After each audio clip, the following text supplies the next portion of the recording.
Buonasera, Bruno Pigozzo, candidato per il Partito Democratico con il Presidente Alessandra Moretti.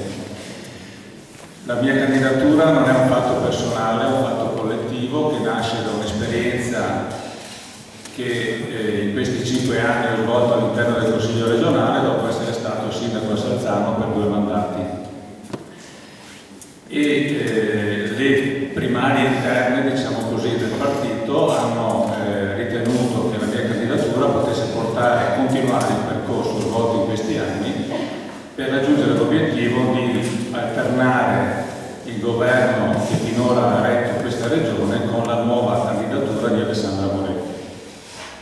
Ritengo che la nostra regione ha bisogno di maggiore equità rispetto a quello che finora è stato, che la nostra regione ha perso delle opportunità ed è il momento di voltare pagina. Riteniamo che la gestione fatta dalla Giunta Zaia abbia lasciato molte cose incompiute, soprattutto sotto il profilo della programmazione.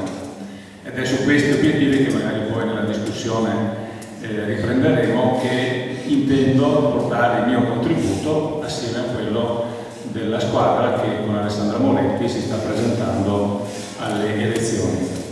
Grazie.